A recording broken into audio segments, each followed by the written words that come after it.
Hi, Dean Grossnickel, Agronomic Service Rep with Syngenta. Today I'm going to talk to you about tank mixing Enlist herbicide with Sequence herbicide. Some of the tips, tricks to have a successful experience.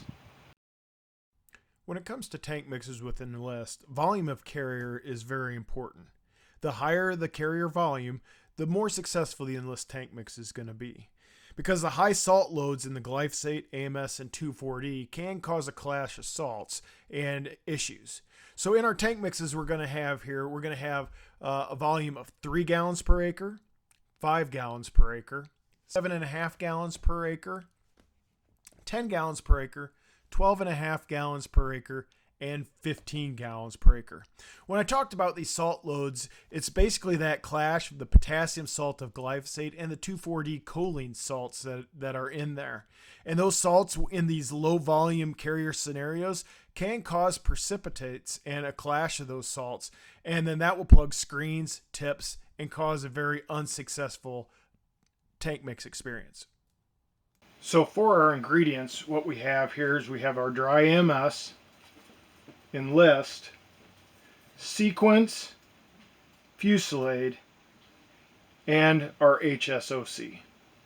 And we're going to first mix it starting off in our 15 gallons of water. And we have our full water load like we would normally have here. And so we're basically going to put our dry AMS in. And then we're going to mix that up so that we have get all those granules dissolved.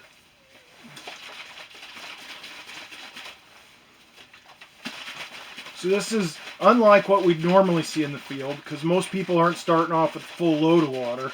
But this just is going to showcase that getting that dissolved up. And you can see with the cold water we still have some granules in there that it's going to take a little bit to get these dissolved in here.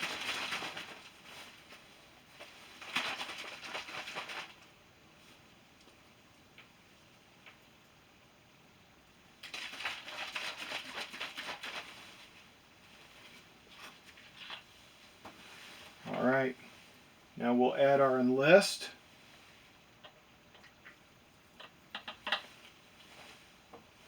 And we'll mix it up.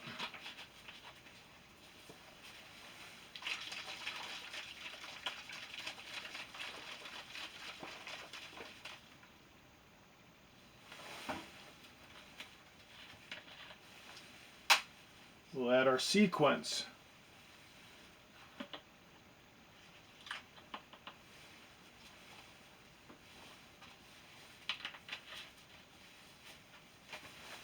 Mix that up.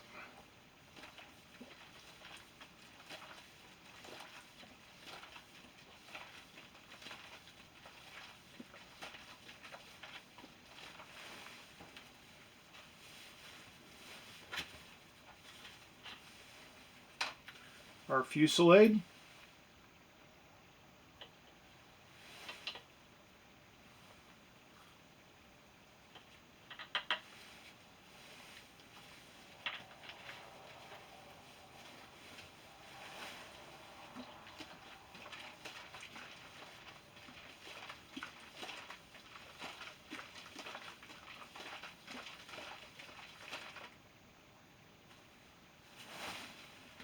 And then finally, our HSOC.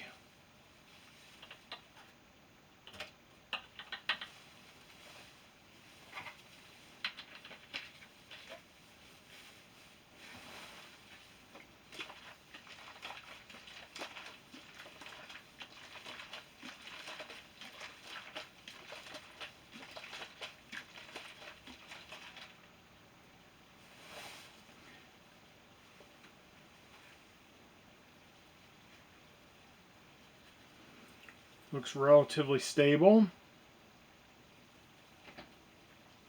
Not much flocculation. Here it looks like a very good tank mixture. So through the magic of video editing, we're going to speed this up so you don't have to be bored with me going through all these different tank mixes. We started off with the 15, and then we hit the 3, 5, 7.5, 10, and 12.5, making all these different mixtures throughout here. And then we're going to let them set and see how those salts clash and see if we have any precipitate in each one of these different bottles. So here we're just getting these all mixed up, and then we're gonna see what happens after that. Okay, now what I'm gonna do is I got my neat ingredients, my Enlist and my sequence here. Okay, these are the same as what would go in the ratio that you'd put in that we have in these bottles that go in on a standard GPA acre wise for this kind of volume. So a lot of times what guys will do is they'll get in a hurry, and I'm going to put my neat ingredient in the chem inductor. Say call this our inductor. I'm going to load my sequence right in on top of that.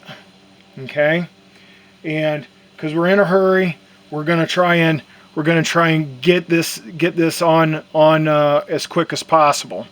Okay, so what happens if I mix my neat ingredients together? You can see that we're having issues and incompatibility issues right off the get-go.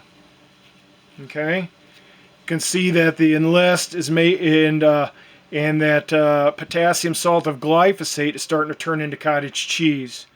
Okay, and it's going to be very hard to get this back into solution as we try and dilute that out. So you get this kind of cottage cheese looking stuff. That's exactly what we don't want to happen. Sometimes we can get this to go back into suspension, but a lot of times we can't. We're already starting off behind the 8-ball.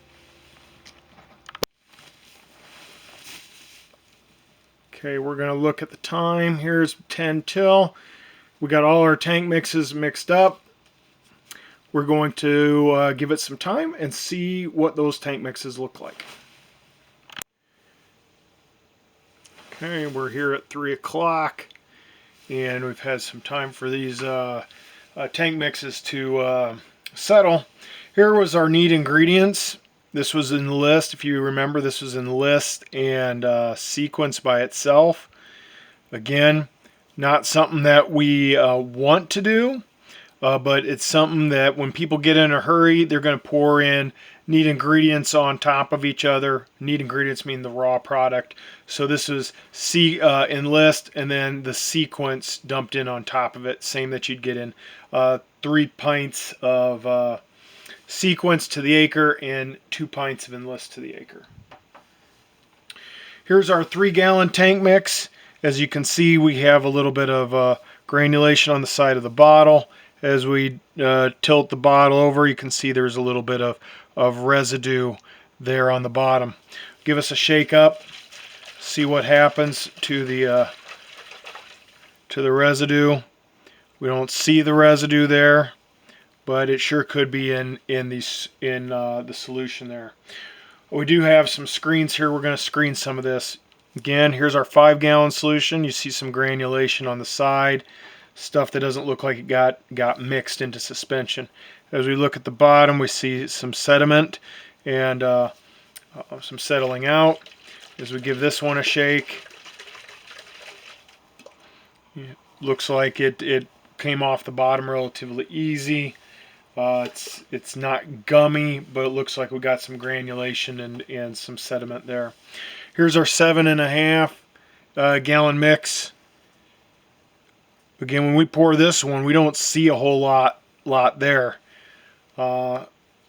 Maybe just a touch on the bottle, but really don't see that sedimentation that you saw in the 5 and the 3. So we get up to 7.5 gallon mix. You don't see a whole lot there. Here's our 10-gallon mix.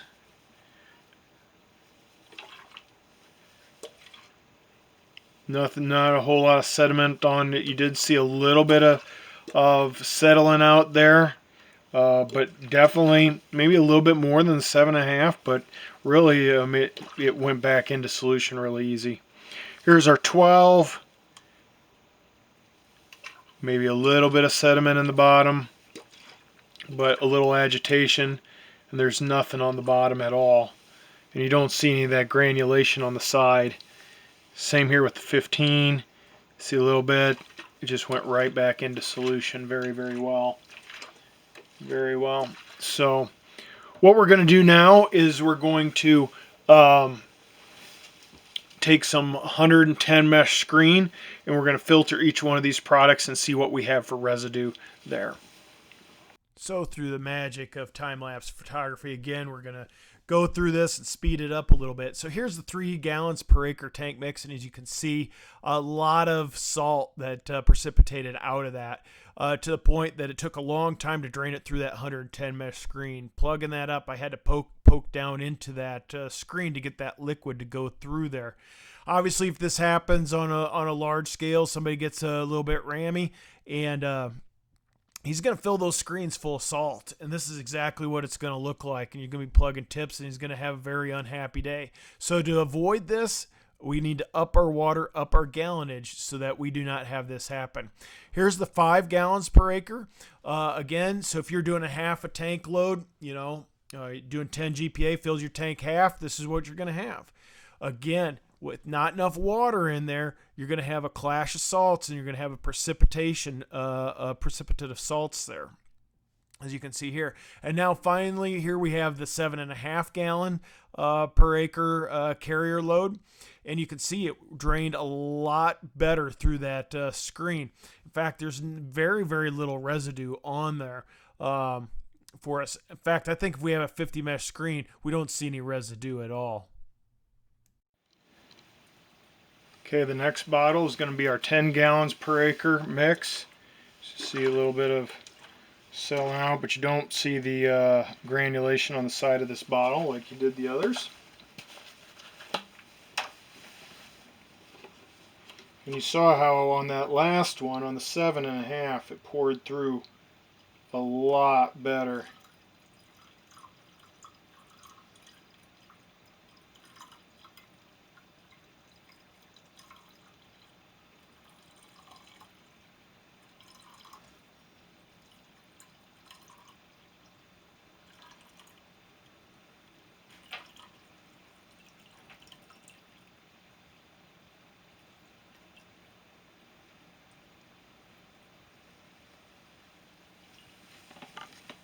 So you saw that poured all the way through much, much better. Remember, this is a 110 mesh screen, and you saw hardly any, well, you can see it. There's no residue on this screen, 110 mesh screen.